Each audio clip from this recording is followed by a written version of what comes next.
Let's begin. Welcome, everyone. This is Recovery Dharma. My name is Julia. It is my pleasure to facilitate this practice today. I'd like to make sure all of you feel warmly welcomed to this practice. I want to reassure you that if you're new to Buddhism, that is amazing and fantastic. This is such a gentle walk. This is such a gentle way. It is a curious path. May your exploration today reveal little corners of wonder, moments of beauty, and a whole lot of ease. To bring the body into a posture of ease and relaxation, I would encourage anybody who wants to lie down for the practice today to do so. Meditation, sitting upright, is one way to meditate. And honoring the body and recognizing that today holding that noble upright posture is not available to us is a beautiful way of showing ourselves respect, honoring what the body needs. The work of recovery, the work of excavating our true selves that has been covered, buried under layers and layers of habit energy, not just substance use and misuse, but all the story that goes with it, all of the negative thinking, all of the self-loathing and self-sabotage, all the ways we've inhibited our magnificence, we're excavating that too.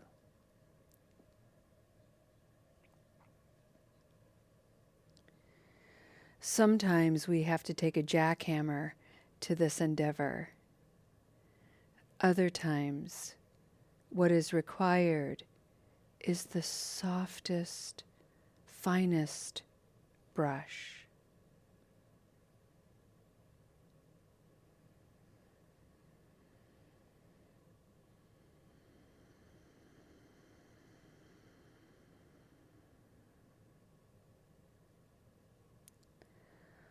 For our practice today, I'd simply like to bring you into a very simple image. It's springtime in the Pacific Northwest, early springtime, which means the buds are just beginning to unfurl. The casings protecting the tender new life are slowly falling away from branches on trees and shrubs.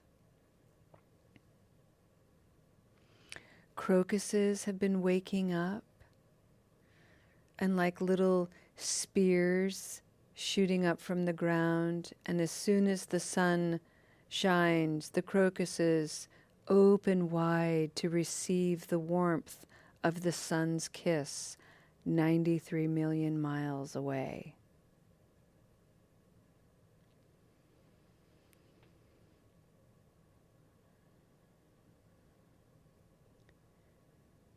This is a fragile time, and in the Pacific Northwest we can have very strange weather.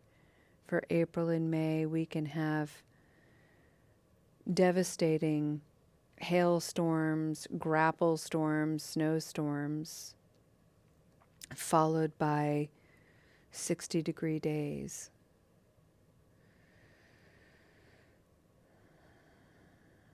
What's happening in the natural world is also happening to each of us. So taking that external metaphor and applying it to ourselves, take note of anything coming alive in you, beginning to unfurl, that feels tender, a little fragile, maybe in need of a little extra attention and loving care.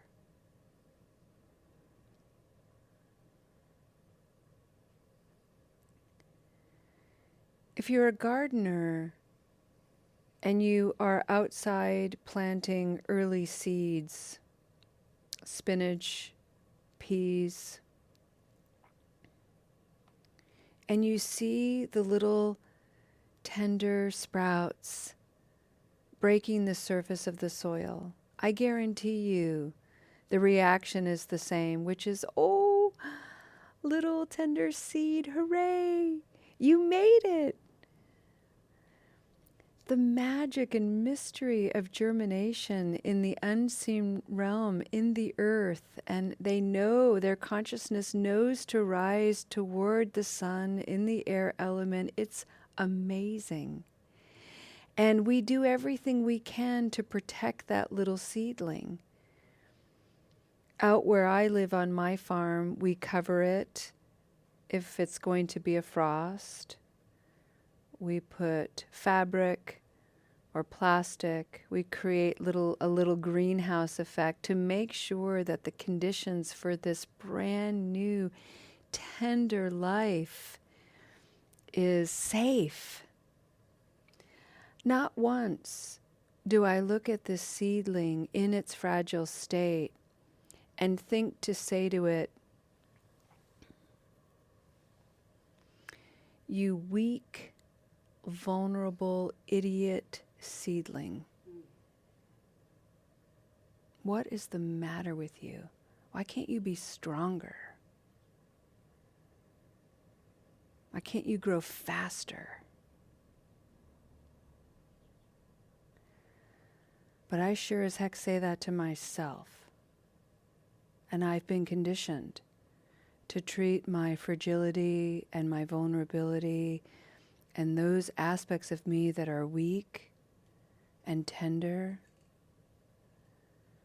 with a very aggressive, harsh tone. And the irony about this behavior is it doesn't help, and yet I still do it. I'm that conditioned. It is such a deep-seated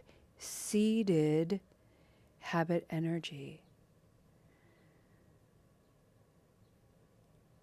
When I make a mistake, and I'm really fragile having made that mistake, and maybe I've made a mistake that's harmed someone, and I feel bad about it. And in that vulnerable, tender place where I'm wanting to learn, I'm wanting to grow, I just hammer myself.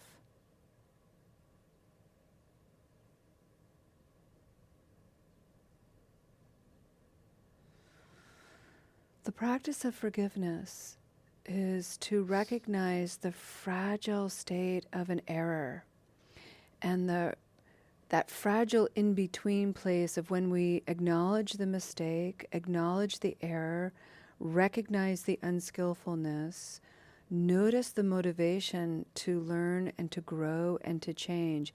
And in that in-between stage, in-between place, ooh, it is tender.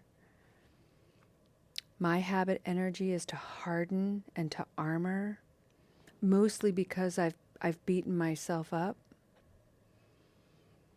But I am putting down that armor. It doesn't help. I'm putting down the weapons. It doesn't help. And instead, I'm going to talk to myself in a new way. Wow, Julia. That was regrettable. What you said, what you did, yeeks. Let's spend some time in the warm sunshine looking at the conditions of that.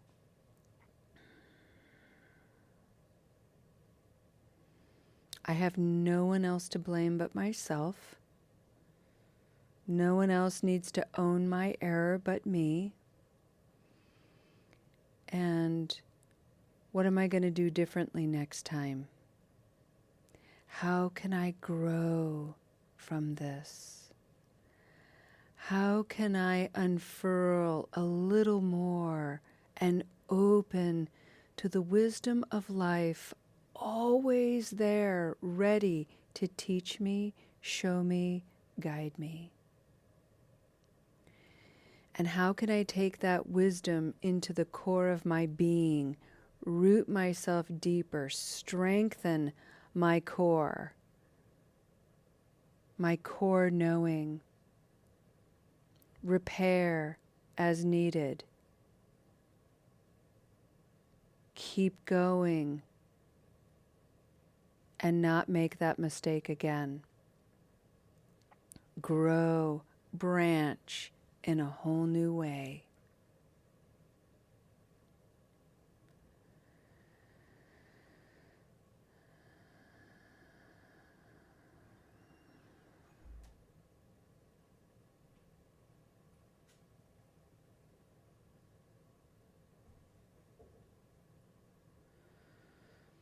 Here's the mantra I tell myself regularly. Julia, darling, you have an extraordinary capacity to be unskillful. It's really rather amazing.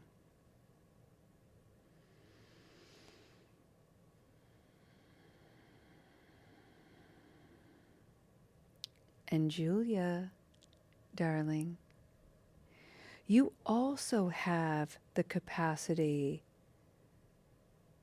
to learn, to mature, to change. That is equally amazing.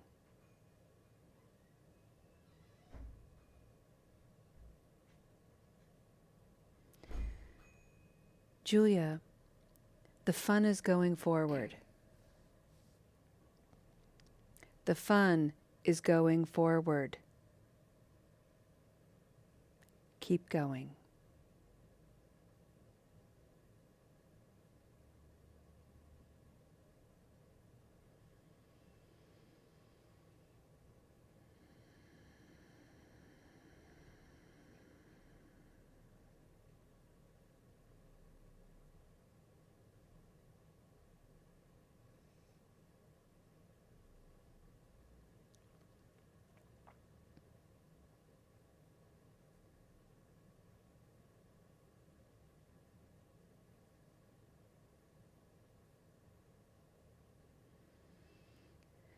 The practice, friends, is not about creating or curating the conditions that will never experience regret, will never make a mistake ever again.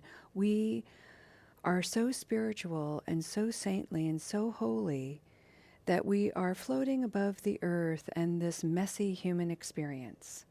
That is not the goal. In fact, it's not even a reality.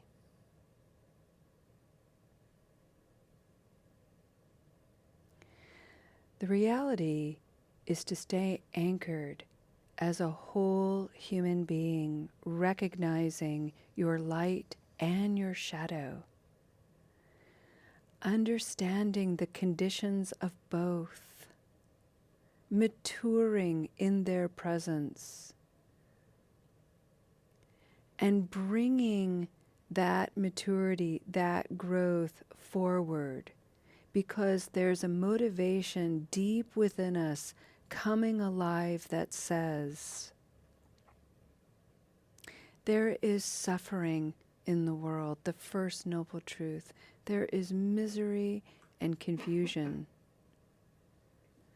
I do not want to add to it.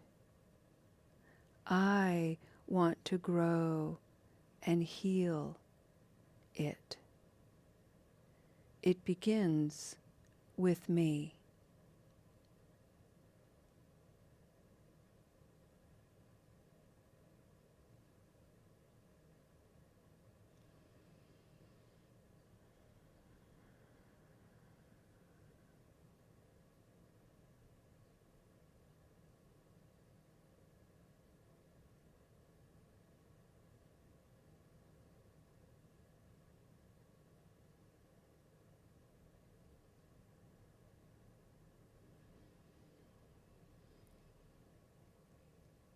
Hello, little sprout of growth. How can I take care of you today? Hello, little sprout of growth within me. How can I best take care of me today?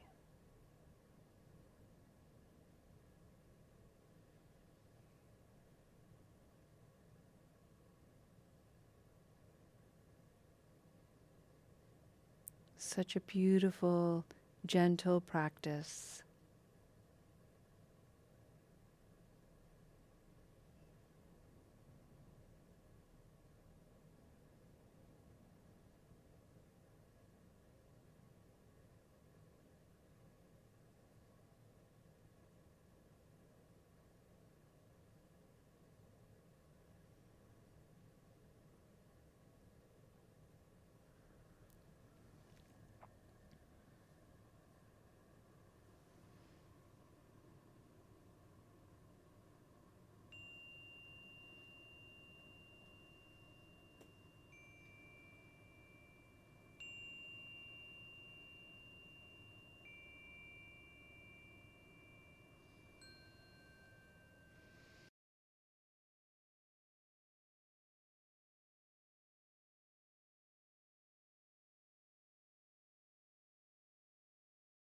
Okay, friends, let's go ahead and end our practice with a dedication of merit. Remember, friends, we are here trying to gain access to that wise self, that deep, noble character that is such a full human being and a full spiritual being. And we're here for ourselves, of course. Of course we are. And there's a whole narrative that says, well, if you're here for yourself, that's so self-centered. Yes, it's true. What else is true? I cannot be of service as a wheel, as spokes going out into the world, if I am not centered in myself.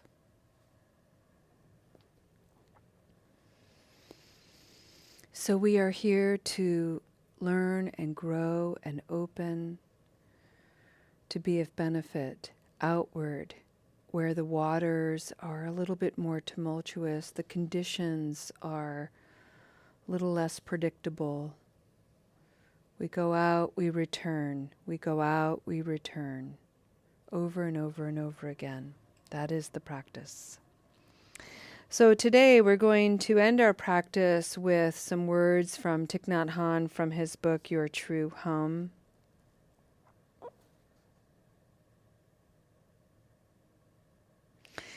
I just opened this up and this is his teaching on the game of hide and seek. Oops, hang on, I'll find it. I had to get my glasses. The game of hide and seek.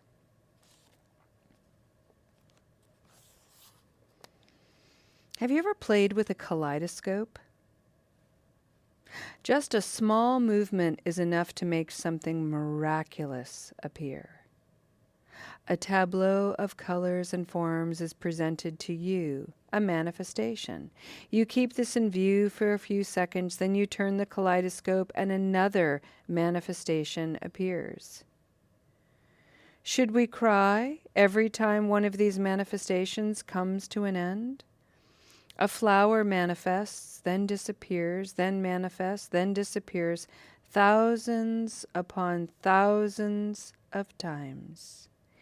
If you look deeply at things, you will see this reality. We manifest, then disappear. Our actions manifest, then disappear. Our forgiveness manifests, then disappears, over and over, in a game of hide and seek. Thank you so much for your beautiful practice, friends. We'll see you next time.